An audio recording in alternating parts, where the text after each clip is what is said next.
maiksi ho yung ating binasang text. Babawi ho sa haba ng mensahe. So, salamat po sa Panginoon. Tayo po ngayon, mga kapatid, ay nasa dulo na ng 1 John. And I hope na nakatulong po sa atin yung po mga nakaraang mga mensahe na nakapagpalago sa ating pong mga spiritual na buhay. Ngayon po umaga, maaaring iba sa atin ay mayroon pa rin mong kalungkutan dahil sa nangyari sa mga nakaraang trahedya sa lalotigit sa latest sa Samantha. So salamat po sa Panginoon. Nakapansin ho natin kahit man sa telebisyon o Facebook, ang dagsaho ang tulong. Napakalaki na po ng itinutulong na kahit ng kakaibang bansa. So alam din mo natin last Sunday, nanalo rin ho yung ating boksingero, si Dunaire. Si Dunaire. So, and last Sunday po ay lalaban muli ang atin ng pambansang kamo. At tayo po bilang mga Pilipino ay kapag kapwa Pilipino natin, tayo ay kumbaga ay natutuwa. At marami sa atin idolo ang mga kahit nga po artista, politiko minsan, marami ko tayong iniidolo. Pero ngayon po umaga, ating pong pag-aaralan patungkol po sa idol, Christian idol. Is it possible for us Christians to have an idol? Posible po ba? Posible po ba na tayong mga mananampalataya may mga idol sa buhay? Yan po yung ating bibigyan ng pansin ngayon po umaga. Sa 1 John chapter 5, verse 21, maring ka din ang hindi na-inform yung iba. Napakabilis po. 1 John chapter 5, verse 21. Basahin ko po sa The Living Bible Translation. Dear children, keep away from anything that might take God's place in your hearts. Again, dear children, keep away from anything that might take God's place in your hearts. Naunawaan po yung salita ng Diyos, kahit di po explain. Sa Amplified Version, ito po ang sinasabi. Little children, keep yourselves from idols, false gods, from anything and everything that would occupy the place in your heart due to God, from any sort of substitute for Him that would take first place in your life. Amen? So be it. So kung atin natitingnan, ito po mga dalawang talatang ito ay kahit hindi po explain, talagang may dating mo sa atin. So, ngayon po mga kapatid, kung atin nung titingnan na sa last quarter na po tayo ng 2013 at tayo po ay nasa year of organizing. Napakalaga po ng year of organizing at kumbaga sa basketball dahil ngayon last quarter, napakahalaga po. Crucial po itong 2 buwan na natitiraw sa atin. So, hindi po pwede tayo ay lalamya-lamya. Dapat ito talagang ang atin nung paglilingkod at pagmamahal sa Panginoon ay mas lalo hong tumitindi. So mga kapatid, una po sa lahat, dapat po tayo mismo ay organize. Yung ating po mga relasyon sa Panginoon dapat po ay organize. After ho natin pag-aralan ng 1 John, chapter 1 to 5, kumusta ang ating mga spiritual na buhay? Ito po may nakatulong sa atin. Umunlad po ba yung ating pagkakilala sa ating Diyos at tagapagligtas? So bakit po natin kailangan mo-organize? Kasi 2014, tayo po ay year of building. Year of building. So mahirap po mag-build mga kapatid kung di po tayo organize, lalo na ang ating kaugnayan sa Panginoon. Bakit po? Kasi lahat ng bagay, ang bottom line po kasi nito ay yung ating relasyon sa ating Panginoon. Ang ating relasyon sa Panginoon. Ang ating Master, the Lord Jesus Christ. Tayo po muna ay manalangin. Panginoon, ang sandali pong ito inalas namin pagkatiwala sa inyo. Totoo, Panginoon, na kayo lamang ang nag-iisang Diyos, ang Diyos na buhay, ang Diyos na dapat paglingkuran, ang Diyos na karapat dapat tumanggap ng lahat ng paglilingkod. Siyasabi niyo po ang aming mga puso ngayong umaga. Kilala niyo po kami, Panginoon. At ang aming po panalangin, itong mga salita niyo maaaring sa iba ay paalala, at sa iba, Panginoon, maaaring kami ay maturuan ngayong umaga. Pangunahan niyo po kami, aming Diyos, aming banal na Espiritu, Maghari po kayo sa aming kalagitnaan. We thank you, Lord, in Jesus' name. Amen. Sa mga nakaraan pong pinag-aralan po natin sa chapter 5, specifically in verses 13 to 20, pinag-aralan po natin, first verse 13, we have assurances. First assurance, we have assurance of salvation. So, kung kayo po ay mamamatay sa inyong pinalalagyan, pinauupuan, eh meron po naghihintay na tahanan doon po sa langit. We have assurance of salvation. Pangalawa, verses 14 to 17 ng chapter 5, we have assurance of answered prayer. Kayo po ay tinutugon ng ating Panginoon. Verse 18, we have a victory because of Christ. Sabi ng verse 18, Christ keeps us safe. Kaya po may pagkakataon sa atin bilang mga manampalataya, tayo ay nadatapa, tayo ay nabibigo, pero napapatuloy pa rin po tayo. Bakit? Dahil iniingatan ng Panginoon Jesucristo ang ating pananampalataya. Verse 19, we belong to God's family. Tayo pinapabilang sa pamilya ng Diyos. Verse 19. Then verse 20, we have Christ who is Lord. Jesus is Lord. Amen po ba? Amen. Jesus is Lord. Verse 20. So, sabi po sa verse 20, look at your Bible, sabi dyan, we know also that the Son of God has come and has given us understanding, so that we may know Him who is true. And we are in Him who is true, even in His Son, Jesus Christ. He is the true God and eternal life. Kung papansinin ho natin sa ating binasa verse 20, tatlong pagkakataon pong binanggit dyan yung salitang true o totoo, katotohanan. Verse 20, sabi dyan, so that we may know Him who is true. Sino ang totoo? And we are in Him who is true. Then last part, He is the true God. So kung natin ang titingnan, talagang ini-emphasize ni John na totoo ang ating Panginoon. Alethenos, which means real or authentic. And because of that, verse 21, parang it seems out of context. Kasi kung atin ang titingnan, bakit inihabol ni John yung keep away from idols? First time niya binanggit at huling pagkakataon pa. Sabi niya, lumayo kayo sa Diyos-Diyosan. Bakit po? Kasi verse 20, kung atin titingnan na yung context, ipinakita ni John kung sino ang Diyos. Ng ating Diyos na sinasamba ay totoong Diyos. Then verse 21, sinabi niya, lumayo kayo sa mga Diyos-Diyosan. Little children, guard yourselves from idols. Don't allow anything apart from Christ to influence you. Don't allow anything apart from Christ to influence you. Ang sabi po ng 1 Corinthians, mas binigyan din po ito ni Paul. Sabi ng 1 Corinthians chapter 10, verse 14, therefore, my beloved, flee from idolatry. Flee from idolatry. Lumayo kayo sa Diyos-Diyosan. Guard yourselves. Sa original pong translation, ito po yung sinasabi na aorist imperative of immediate final decision. Ibig sabihin po mga kapatid, yung flee ay pag nandyan na, kailangan mong mag-decide. Nang decision mo ay hindi base sa iyong kalooban, kundi kung ano ang sinasabi ng salita ng Diyos. Bakit po? Kasi sa ministeryo po ni John, John's ministry was associated with Ephesus. So doon po sa Ephesus was a center of idolatry.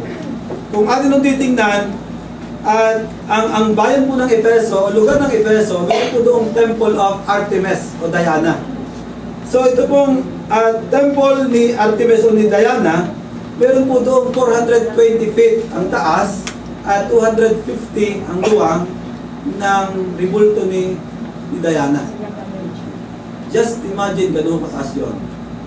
420 feet po ang taas at 250 po ang luwang. Ibig sabihin talagang kita-kita ho siya. At kapansin-pansin.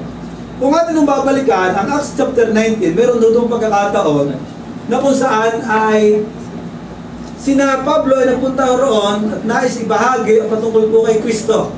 Ngayon meron ho doong nagpapanday si Demetrius na kung saan ay talagang kumikita siya sa paggawa ng mga maliliit na altar na kagaya ng Temple of Diana. So, nung mapalitaan nila na si Paul ay mangangaral, nagalit itong mga taong ito. So, ginawa niya, tinawag niya yung kanyang mga alipores at pinag-usapan nila, pag ipinangaral ng taong ito tungkol kay Kristo, mawawalan tayo ng trabaho. Kasi nakita sila doon sa binibenta nilang mga temple na maliliit. So, ginawa nila ay kanilang pinagbawalan si Paul, at si Paul ay hanggang sa hinuli nila at iniharap sa pinuno. So kung natin titingnan, sa mga pagkakataon po ngayon sa Efeso, talagang talamak po ang idols. At sa atin, mga kapatid, ano ba ang ibig sabihin ng idol sa ating kapanahunan? Kaya po sinabi ni John, little children, guard yourselves from idols. What is an idol?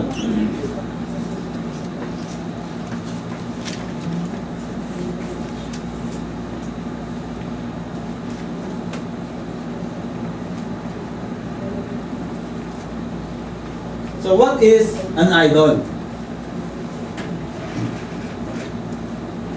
Most of us think of an idol is a statue made of wood, stone, or metal worship by pagan people. Maliw naman po sa atin ito, ano? Kung tayo ay hindi pa mananampalataya, tayo ay kabilang dito. At totoo naman po yun, kasi sabi po ng Exodus chapter 20, 4 and 5, you shall not make for yourself an idol in the form of anything in heaven above, or on the earth beneath, or in the waters below. You shall not bow them, or down to them, or worship them, for I, the Lord your God, am a jealous man. So sabi po ng salita ng Panginoon, kahit sa Tagalog, huwag kayong sasamba, ni magkakaroon. Kaya nga po, dahil nung iba, hindi ko naman sinasamba. Hindi naman nasa wallet ko lang. Hindi ko naman sinasamba, ala-ala lang yan. Pero sabi ng Bible, huwag kayong sasamba ni magkakaroon. So hindi mo nga sinasamba, pero meron ka naman. At sabi ng Bible, siya ay silosong Diyos. Gusto ng Panginoon siya lang. Siya lang talaga ang dapat pagkukulan ng pagmamahal at wala na akong iba. Pero mga kapatid, sa Ezekiel chapter 14, verse 3, ito po ang sabi, Son of man, these men have set up idols in their hearts and put stumbling blocks before their faces. Sabi ng salita ng Panginoon, Son of man, sabi kay Ezekiel ng Panginoon, these men have set up idols in their hearts. Maaaring mga taong ito ay wala namang mga Diyos-Diyosan sa kanila, wala namang mga rebulto sa kanila, pero meron silang Diyos-Diyosan sa kanilang mga puso na iniingatan. Mapapansin natin, sabi roon, there is such a thing as idols in the heart. So what is an idol? What is an idol? An idol is anything apart from God that we depend on to be happy, fulfilled, or secure. An idol is anything apart from God that we depend on to be happy.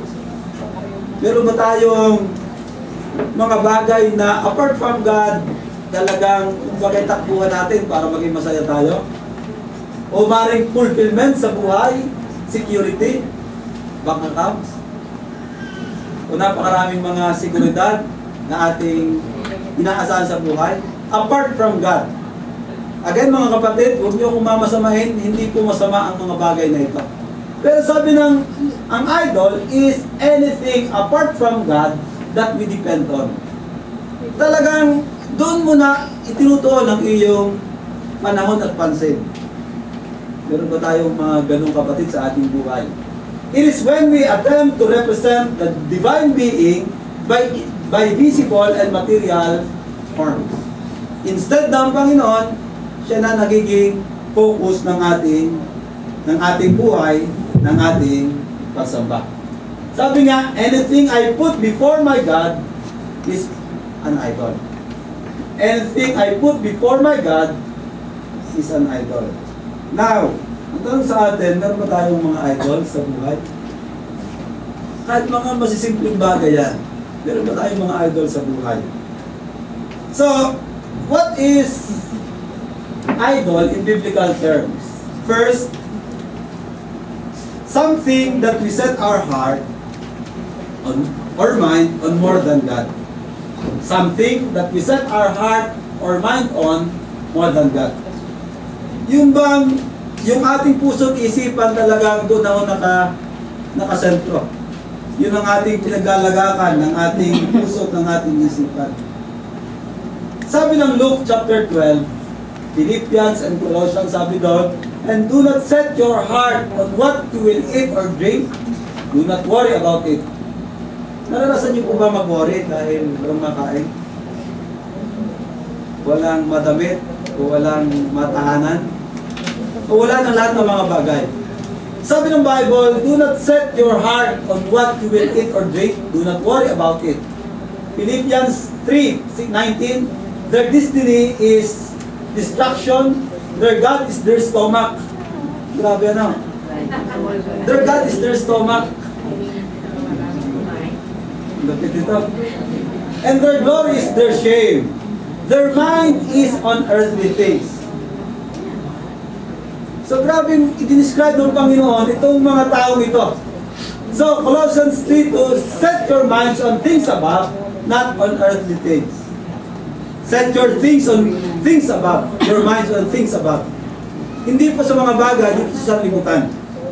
Yung po nangyari sa atin po mga kababayan na nasalita ng bagyo, ito po yung pagpapakita mga kapatid na na mawawala ang lahat ng bagay. Anything na mayroon tayo ay anytime pwedeng kuhanin ng Panginoon. Pininiwala doon. Hindi natin pwedeng sabihin na dahil safe tayo rito, hindi na tayo, o safe na tayo habang buhay. Mga kapatid, kung atin nung titingnan, ang pangyayari sa Leyte, sa Samar, at sa iba paong probinsya, ay pagpapakita na lahat ng bagay ay mawawala. So bakit mo itutuon ng iyong pansin sa mga bagay na mawawala? Bakit hindi sa bagay o sa Panginoon na hindi nawawala? Ipinakikita mo na salita ng Panginoon, walang mayaman, walang mahirap, walang may pinag-aralan, walang mangmang. Sabi nga po, nanarin ko sa balita, kahit asawa ng sima, nangangagaw ng pagkain. Grabe ang nangyayari. Pinapakita po mga kapatid ng salita ng Panginoon sa atin, huwag natin ito ng ating pansin sa mga bagay na mawawala. Kumusta po tayo mga kapatid? Kumusta ang ating mga puso? Ito ba ay sa mga bagay na pansamantala lang sa daigdig na ito? At sabi ng mga ngaral, ito ay pagtatalunan lamang ng iiwanan mo. Nasabi ng mga ngaral, kung ikaw ay napakaraming bagay na pinagtrabahuhan, talagang inipon mo sa para sa iyong pamilya, ay huwag pag-alis mo kahit titulo ng lupa ay pag-aaway ng iyong mga susundan. Kung hindi man mga anak, ay mga apo at mga pamangkin. Kaya sinasabi po ng salita ng Panginoon, do not set our hearts or mind on more than God. Pangalawa, more than. What is an idol in the Bible? Something that masters and rules us. Something that masters and rules us. Nasabi po ng Psalm 119, 133, direct my footsteps according to your word. Let no sin rule over me.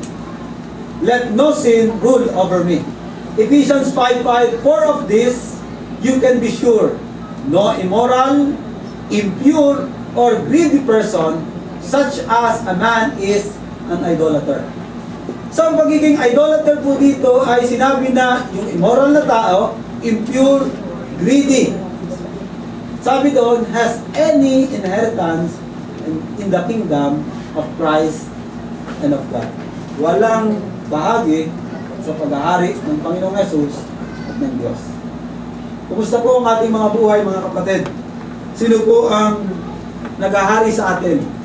Last Sunday, sinabi ko po yung Romans chapter 6 na maaari ka naman pumili kung sino maghahari sa iyo. It's either righteousness or sin. Pumili ka at tiyak naman ikay paghaharian. Hindi naman madaling kausap ang kasalanan. Once na pinili mo ang kasalanan, ay tuwa siya sa'yo. Once na pinili mo si Satanas, pag-aarihan ka ni Satanas. Pero pag pinili mo yung Panginoon, righteousness, sabi doon, ito ay tutungo sa buhay. Kung naalala po ninyo, yung Luke chapter 12, 13 to 21, meron po doon lumapit sa Panginoong Jesucristo. Sabi niya, Teacher, tell my brother to divide the inheritance with me. Hindi naman sabihin sa aking kapatid, nahatiin na naman yung kayamanang ibinigay sa amin. Ano sabi ni Jesus Christ? Sino ako para gumawa niyan? Hindi naman ako hukom para gumawa niyan. Then sabi ng Panginoong Jesucristo, watch out, be on your guard against all kinds of greed. A man's life does not consist in the abundance of his possessions. Then ikiwento niya ang pagkakataon na sabi niya, mayroong isang lalaki na kung saan ay umani siya ng marami doon sa kanyang tinanim. Ano sabi nung lalaki? Wala na akong mapaglagyan. Ala, gigibay ko yung aking kamalig at gagawa ko ng mas malaki pa. Ano sabi ni Jesus Christ? Angal. Ngayon din, mamayang gabi, ikukunin na kita. Mamamatay ka na. Something that masters and rules us. Ano po mga bagay, mga kapatid, na kung saan ay nagmamaniobra sa ating buhay? Kaya sabi ng Panginoon, what God said to him, you fool, this very night, your life will be demanded from you. Then who will get what you have prepared for yourself?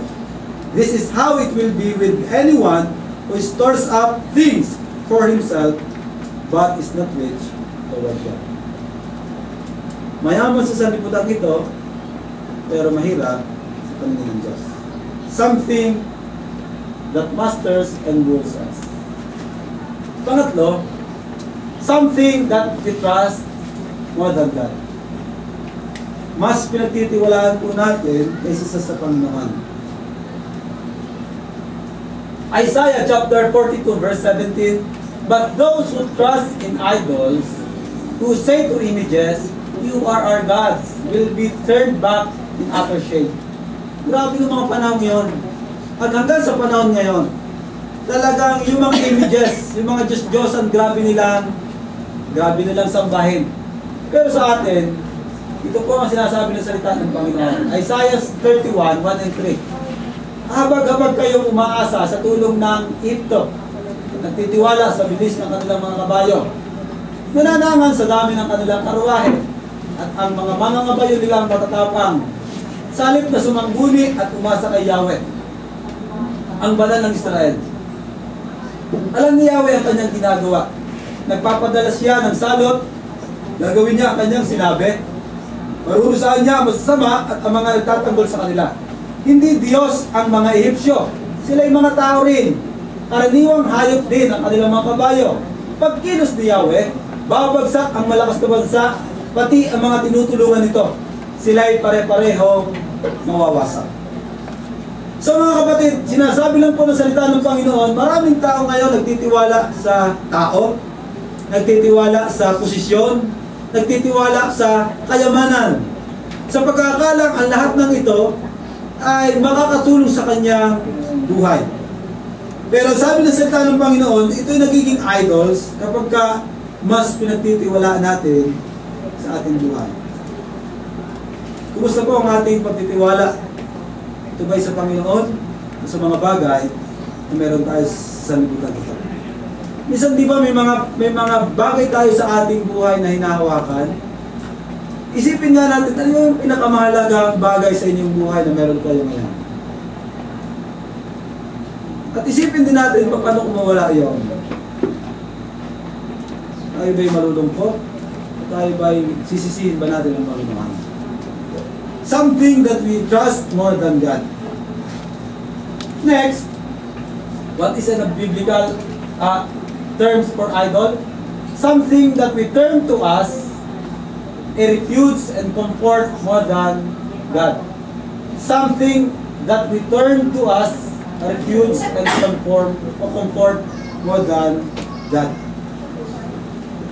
Genesis chapter 30, 1 and 2, When Rachel saw that he was not bearing Jacob any children, she became jealous of her sister.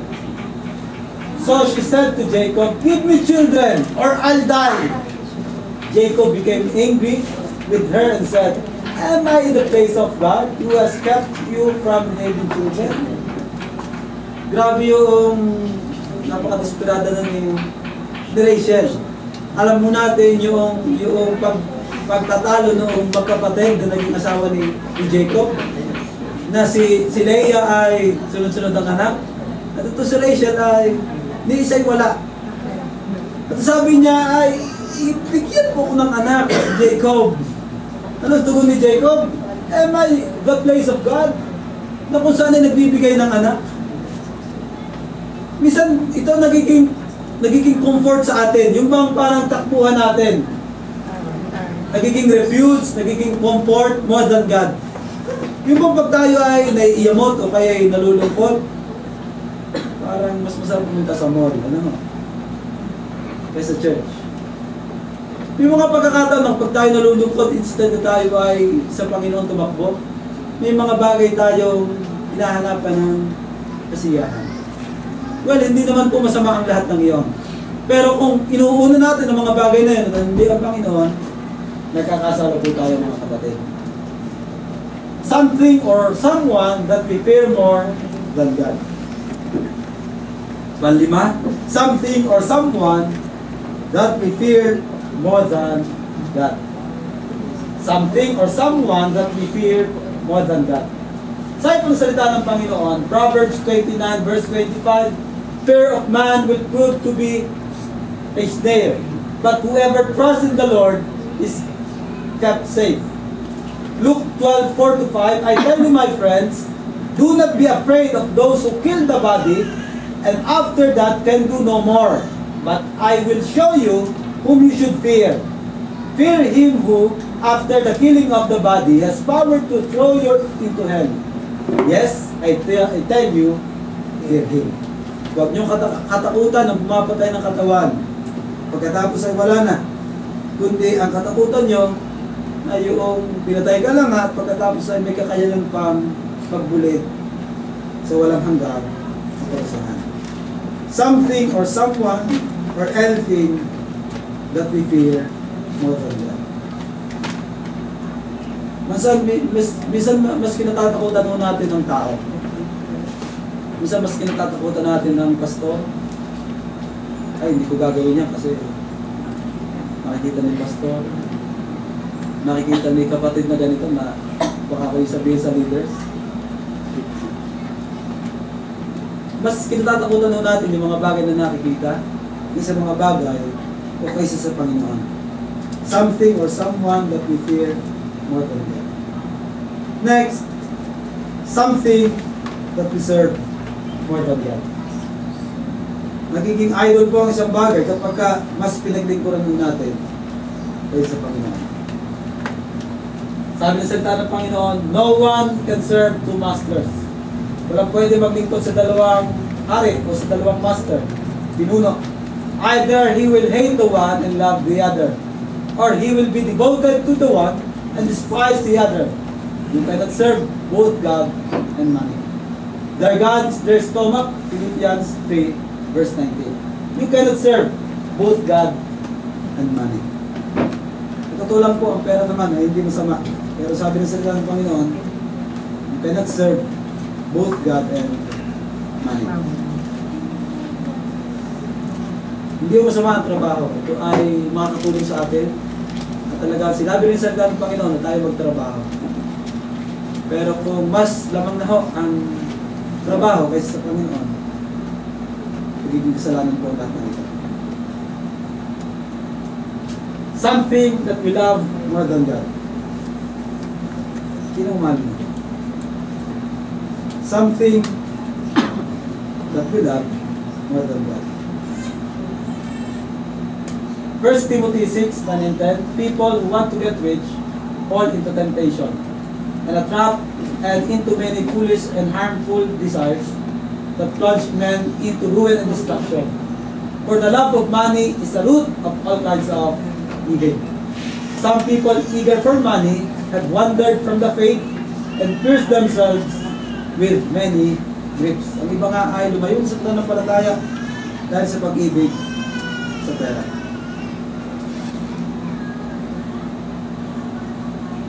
Isa po may pera. At yun hindi maikailan ng lahat. Kung pratasin ko ang ating mga kamay, sabihin natin ayaw ng pera, wala kang tataas. Wala tataas. Kasi lahat tayo gusto ng pera. Am I right? Parang ilang lamang may gusto. Sabihin ko po sa inyo nga, pagkatapos ng mensahe, mamimigay ako ng pera. Pastor lang, pastor. Ayaw. Wala mo naniniwala. Yung mga kapatid, lahat ng tao, kahit bata, talagang susuguin mo lang ito yung piso. Hindi lang piso nga, 10 na kasi wala mga ibilang piso. Lahat ng tao talaga kailangan ng pera at gusto ng pera. Yun ang katotohanan. Tayo nagtatrabaho dahil gusto natin magkapera. Tayo nagdinegosyo dahil gusto natin magkapera. Lahat ng ginagawa natin gusto natin ng pera. At hindi mo masama yun. Pero sabi ng Bible, love of money is the root of kinds of evil. Love of money. Ang pera hindi minamahal. At sabi doon, sabi ka salita ng Panginoon, may mga mananampalataya na nawala na sa pananampalataya dahil sa pera.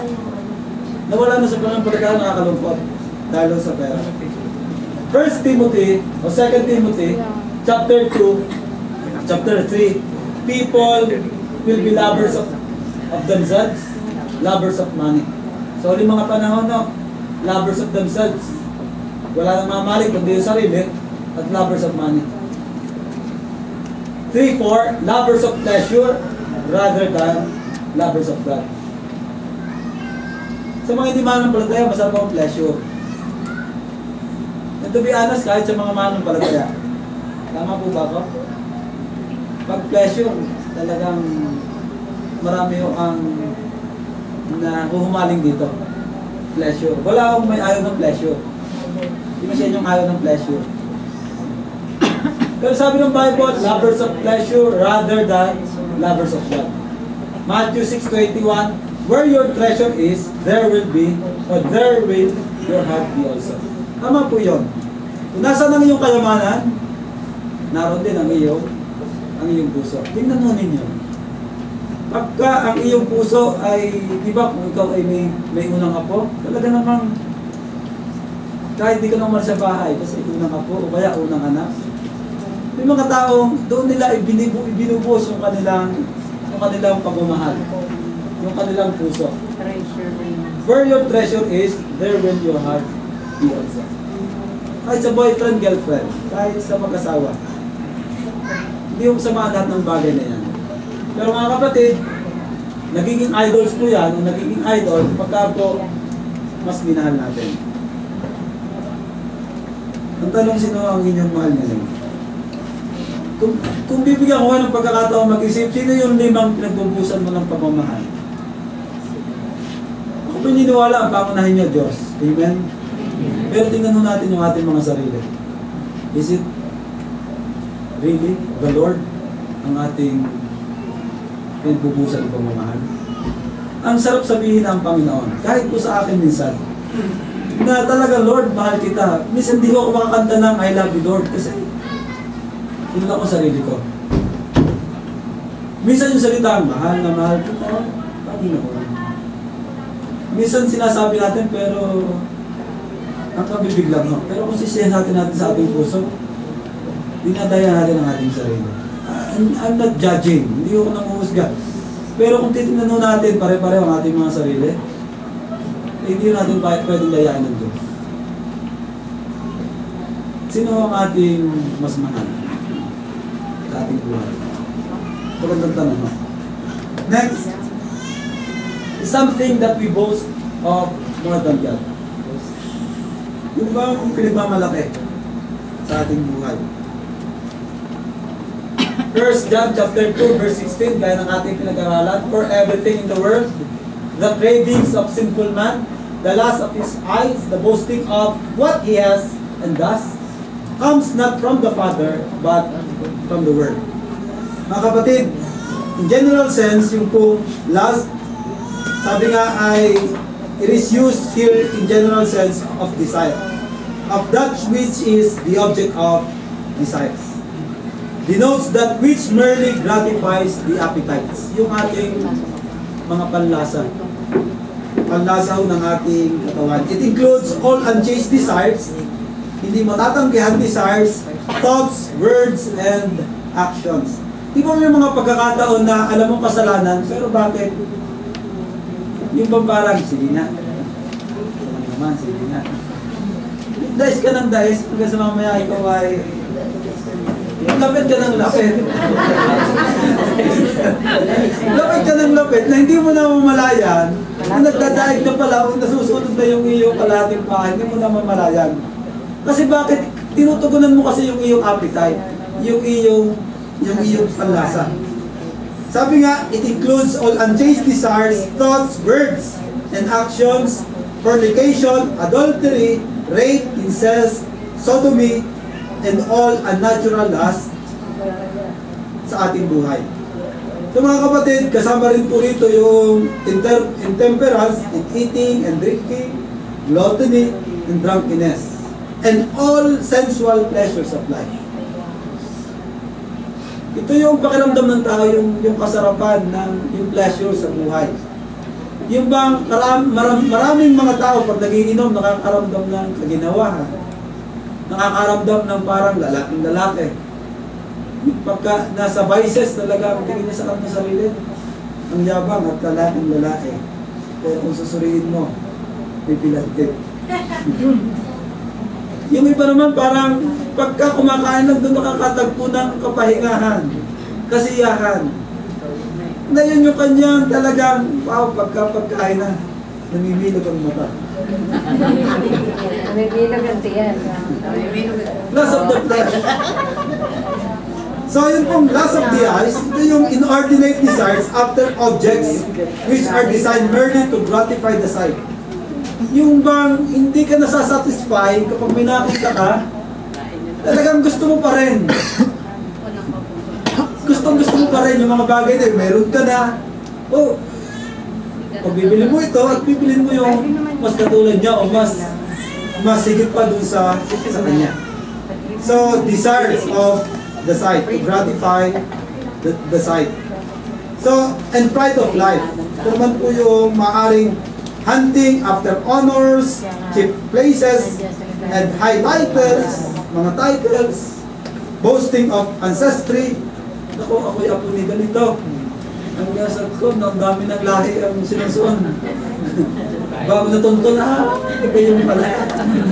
Ako pa pala na namayakong si Marcos. Kasi napakatagal na talagang kinabit pa rin yung kanyang pangalan. Ay, kapitbahay ko si Mayor ganito o si Governor ganito. Napakaraming idinitikit sa pangalan. Minsan nga ay, ito yung mga pride of life natin mga kapatid. Umaka yung mga family connections, great offices, honorable acquaintance, the rich and famous, and the like. Di ba pag nakapagpa-picture sa artista, talaga namang ipupusamad sa wall. At trending, talagang namamayagpag yung kanya, tapos na yung iba, yung kanya, nandun pa sa pinaka. Kasi katabi niya si Pinoy o sino mang mga kilalang tao. Sinapoles. Pride of life, Sinapoles, parang natin ito. Sinapoles. Not pride. Pero mga kapatid, kapag ako ganito ang ating talalagan sa buhay, nagmamalaki tayo, instead ng Panginoon ating pagmalaki, nagiging idol ito sa ating buhay. Maring asawa, maring din anak, maring kung ano yung ating position or possession sa buhay. Sabi nga, is not of the Father, but of the Word. Next mga kapatid, something we are willing to sin, or something we are willing to sin for in order to get. Nasaan na po ba niyo ito? Yung something we are willing to sin for in order to get. Okay lang magkasala basta makuha. Mapa sa akin. Wala akong pakalam sa inyo. Wala akong pakialam sa ibang tao. Alam niyo sa James, chapter 4, grabe yung salita ng Panginoon. Sabi rito, chapter 4, 1 and 3, what to 3? What causes fights and quarrels among you? Ano bang inyong pinagtatalo-talunan, pinagdalaban-labanan? Don't they come from your desires that battle within you? You want something, but you don't get. May gusto ka, pero hindi mo makuha. You kill and covet, but you cannot have what you want. You quarrel and fight. You do not have, because you do not ask God. When you ask, you do not receive, because you ask with wrong motives, that you may spend what you get on your pleasures. Talagang sabi ng Bible, sa aklat ng James, pumapatay yung ibang tao, nagnanakaw yung ibang tao para makuha lang yung gusto nila. Hindi nila makuha yung gusto nila. Bakit? Kasi sabi ng Bible, wrong motives kasi sila ang kanilang paghingi. Yung kanilang paghingi, gagamitin nila sa kanilang pleasure. Di ba minsan, may mga pagkakataon, Lord, ibigay lang po ninyo ito talaga ng mga paghingi. Maglilingkod ako sa inyo. Talagang arawin at umagahin, ako po at gabihin, ako sa inyong gawain. Minsan di bigay ng Panginoon, bakit? Pleasure kasi. Gusto lang sa ating mga sarili. Next, something we are willing to sin for in order to help or to keep. Yung bang magkakasala tayo, okay lang magkasala para lamang hindi lumabas yung baho o hindi lumabas yung kasalanan ng ating ginawa. Sa Acts chapter 6, 8 to 14, dito pa may pagkakataon yung kay Stephen, a man full of God's grace and power, did great wonders and miraculous signs among the people. Opposition arose. However, from members of the synagogue of the freedmen, as it was called, Jews of Cyrene and Alexandria, as well as the provinces of Cilicia and Asia. So mayroon pong opposition sa pangangaral. These men began to argue with Stephen. So nakipag-argue sila. But they could not stand up against his wisdom. Hindi sila manalo kay Stephen or the spirit by whom he spoke. The spirit na kanya sinasabi. Then they secretly persuaded some men to say, we have heard Stephen speak words of blasphemy against Moses and against God. So kumuha sila ng kumbaga issue. Kumuha sila ng chismis. Sabihin natin na may sinasabi si Stephen na labag o na binablaspheme niya si Moses at saka ang Diyos. Sabi niya, verse 12, so they stirred up the people and the elders and the teachers of the law. They seized Stephen and brought him before the Sanhedrin. They produced false witnesses who testified, this fellow never stopped speaking against this holy place and against the law. The last verse, for we have heard him say that this Jesus of Nazareth will destroy this place and change the custom Moses handed down to us. So gumawa sila ng issue, gumawa sila ng chismis para lamang mapangalagaan yung kanilang tinatayuang religion. Something we are willing to sin for in order to get. Minsan to keep peace in the home, parents will not discipline their children. Di ba minsan kahit mag-asawa, magkaiba ng diskarte sa pagdidisiplina. Gusto ng tatay, paluin, yung gina naman, ay mo, ang buwan, kawawa si Kasi para ma-maintain yung peace to sa bahay. Ay alam naman na nagkamali yung anak. So mga kapatid, minsan kahit nga sa asawa, para hindi magalit yung asawa, okay lang yung kanyang ginawang mali. Hindi ko correct. And sometimes, to keep peace in the church, minsan ay maraming tao o maraming leaders hindi mo dinidin ang conflict biblically. Lalo na pagka ang mga may issue ay yung mga kilalang tao yung nagtatay sa malaki. Huwag natin kakantiin kasi mawawala rin sa church. Mawawala tayo na tithe. Pero alam ng church na malaki yung kanyang ginawang kasalanan at nagbibigay ng batik sa pangalan ng Panginoon. Minsan sa mga estudyante, anong ginagawa? Para makip yung kanilang grades na mataas? Cheat. Masayang naman yung aking first honor, second honor, o Anumang honor meron. Pero mga kapatid, even sincere Christians struggle with idolatry. Tayo po naniniwala na may Diyos. Sinasabi natin tayo naglilingkod sa Kanya.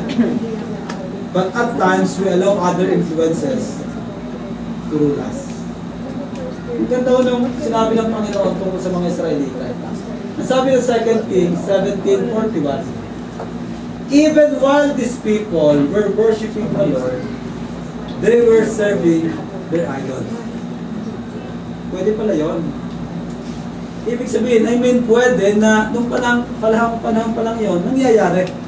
Na may mga sumasamba sa Panginoon, kataas-taas ng kamay, naghahandog ng tamang tupa, walang kapintasan, they worship the Lord, and still, nilingkod din sila sa idols. Yung ba, naranasan ko may mga kwento na kapag karaw umaga, sa born again nag-church na ako sa pagkahapon, hindi mo sa ibang church nag-church. Ika ngay duplikara. Pareho ng pinaglilingkuran. At hindi na maintindihan kung sino pa talaga ang Diyos na sinasamba. Pag nakausap mo, yung Diyos ng ganitong samahan ay Diyos din naman. Ito'y Diyos din naman. Ito'y Diyos din. Pareho namang Diyos. Ang ating Diyos ay Diyos din naman.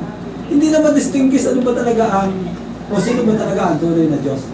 Pero sabi ng Bible, naglilingkod sila sa tunay na Diyos, and yet naglilingkod din sila sa idols. Mga kapatid, sa Panginoong Jesucristo, kailangan po nating i-guard ang ating sarili against idols. Ang sabi po ni Spurgeon, kung meron kang ibinigay sa iyong box at hindi ka sure kung ano laman noon, hindi mo siya iingatan kasi hindi mo naman alam kung ano laman.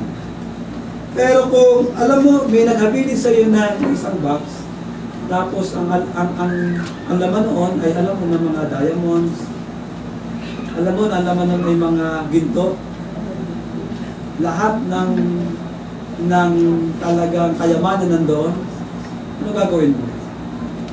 Iyak na iingatan mo. At hindi mo basta ilalagay kung saan.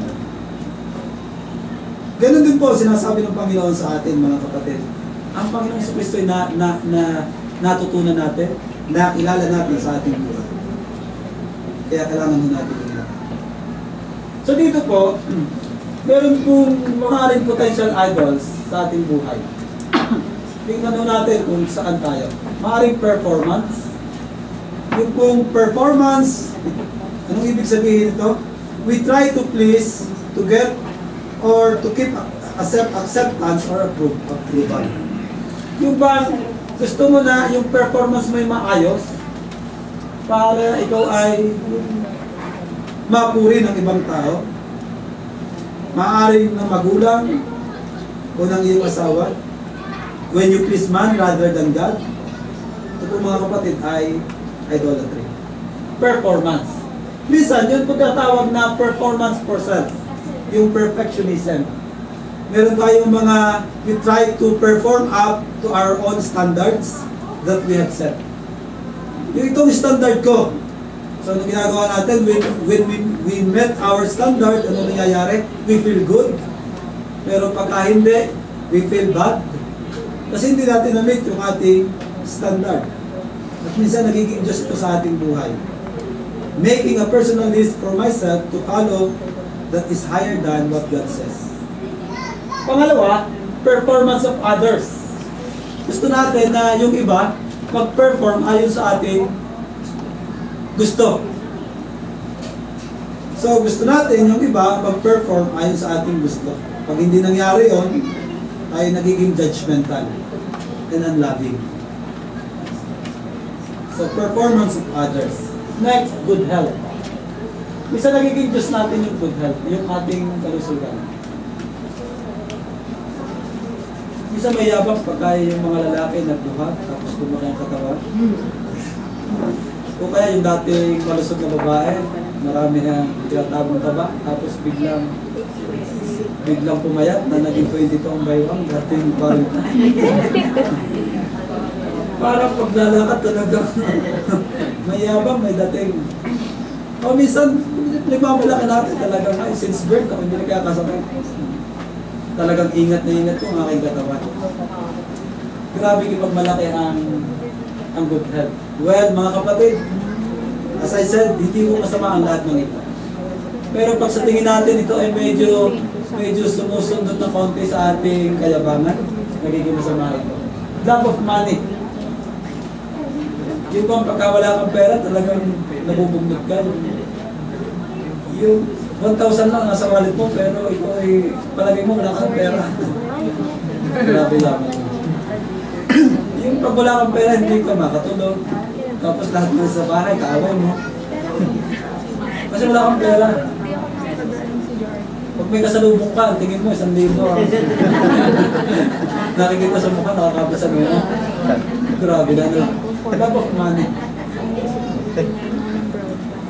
Yung talagang sa batilig na oras sa meron ko na piso, yung talagang hindi ka papayag yung hindi bumili sa palengke tapos hindi ka nasa ulan ng 2 piso. Talagang nakikipaglabang ka kasi 2 piso akin yan. Lack of money. Napisahan ka. Minsan success. Yung ating mga naabot sa buhay. Success. Minsan fairness.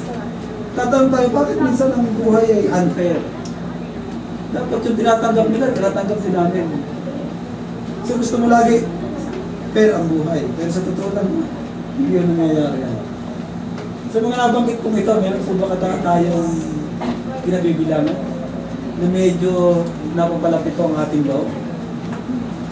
Next po ay hurt-free o pain-free life. Laging hindi ka nasasaktan at maayos lagi ang iyong buhay. I don't want to deal with problems. There should not be any difficulties. Minsan yung Christian marriage and home. Maayos ang Christian marriage and home. Ipinagmamalaki. Laging bukang bibig. Minsan yung ating physical appearance.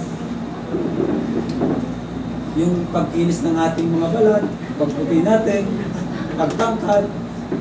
Pagganda ng ating katawan, minsan yung ating physical appearance talagang naipagmalaki natin nagiging Diyos. Pero marami nang naapaaway dyan dahil lumaki ang katawan.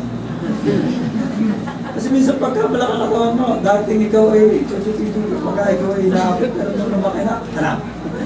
Dalapang ka na rin. Hindi ka na napayag. Next, being respected, admired. Talagang lagi gusto mo nire-respect, ina-admire ng maraming tao. Nagiging Diyos-Diyosan po ba natin to? Being self-sufficient or independent. Dahil ikaw ay kaya mo lang tumayo sa iyong sarili. Ginagawa mo na rin Diyos. O minsan yung material thing, gaya ng kotse, house, jewelry, at iba pang mga bagay na meron tayo. iPad, iPhone, lahat ng iPad. Ito meron tayo, parang minsan dito natin inilalagay yung ating, ewan ko, ito yung mga bagay na nakakaagaw kadalasan sa Panginoon. Di ba mga kabataan? Buksan yung devotion, yung mga may iPhone at iPad, tablet, capsule. Kumusta ang ating devotion? Di ba madalas may pagkakataon na tutuksukan na pag hinawakan mo lang yung tablet o ano mga gadget na meron ka, minsan sa loob na mag-devotion, lalo na't wifi, naiiba yung ating kaisipan. At sasabihin natin na, mamaya kasi marami pa namang oras. Ingatan po natin at siyasapin ng ating sarili. Meron po ba sa nabanggit ng ating mahal na nagiging Diyos sa ating buhay? Panghuli, o sunod sa panghuli, mga athletic abilities, achievements. Minsan yung ating mga hobbies, sports, reading, whatever.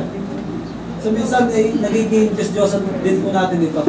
Ipinagpapalit sa Panginoon, minsan ay pagka may mga laro, sabihin natin na, ay unahin natin ito sa kanang Panginoon.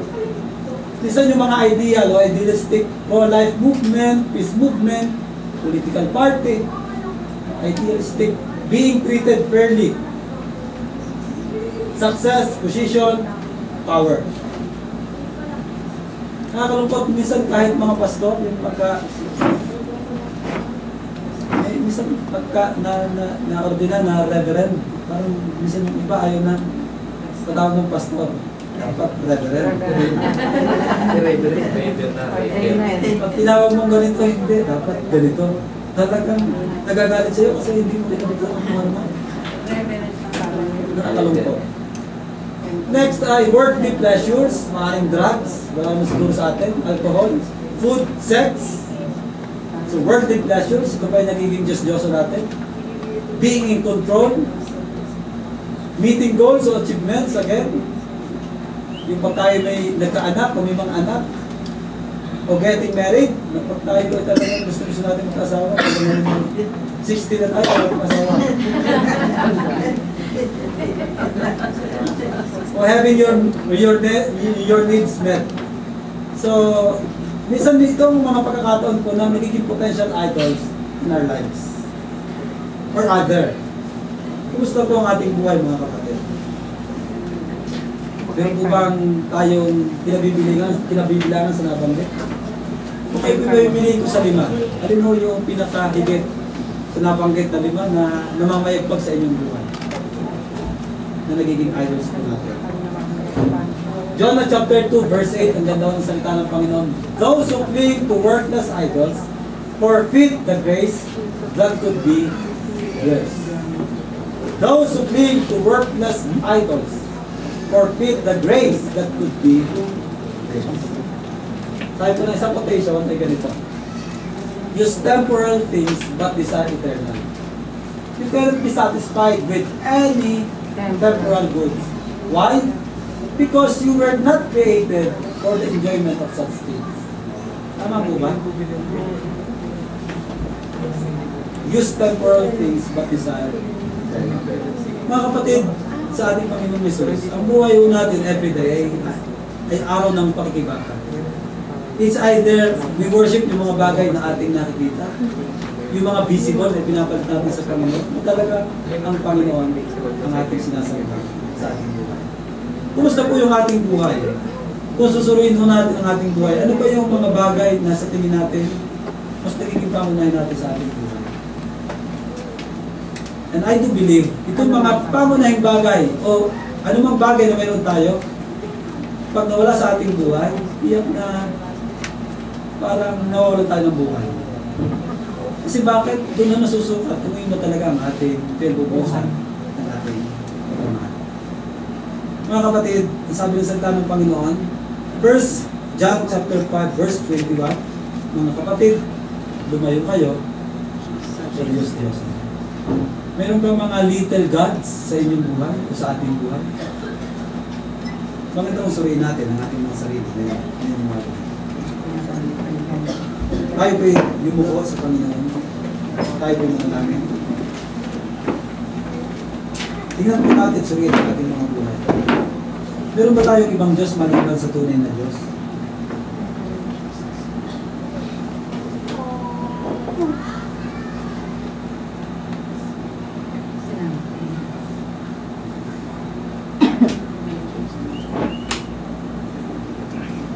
Panginoon naming Diyos, kami po yung humihingi ng tawad sa inyo. Marami yung pagkakataon na kayo ay aming sinasabing mahal namin. Pero kung inyo pong sisiyasatin ang aming mga puso't buhay, iba po ang aming Diyos. Humihingi po kami, Panginoon, tawad sa inyo. Maraming pagkakataon, Panginoon, sa aming buhay, nananagik namin yung devotion, nananagik namin yung prayer time. Instead, ang aming mga ginagawa, yung para sa aming mga pleasures. Lord, alam namin hindi po ito nararap. Ang nais po sa amin, Panginoon, ay buhay na talagang nakasuko sa inyo. Kilala niyo po, Panginoon, ang bawat isa po sa amin. Kilala niyo po kami, Panginoon. Kaya aming Diyos, aming Panginoon, kami po humingi ng tulong sa inyo. Na huwag nawa namin gawing Diyos ang mga bagay na lilipas. Kayo ang aming gawing nawa na Diyos talaga sa aming buhay. Aming Ama, tulungan niyo po kami. Maaari, Panginoon, na sa umagang ito, nasumpungan niyo po kami, Panginoon, na ang aming minamahal ay pera. Maaaring mas mahal namin ang aming asawa kaysa sa inyo. Mas mahal namin ang aming mga anak kaysa sa inyo. Mas mahal namin ang aming mga posisyon kaysa sa inyo. Mas mahal namin, Panginoon, ang aming pong trabaho kaysa sa inyo. Tawarin niyo po kami, Panginoon. O Diyos, sa umaga pong ito, patuloy niyo po kami siya sa atin. Humihingi po kami sa inyo ng lakas at tulong upang mapagtagumpayan po namin ang mga bagay dito sa amin. Salamat po ng marami. Ito po ang aming panalangin. In Jesus' name.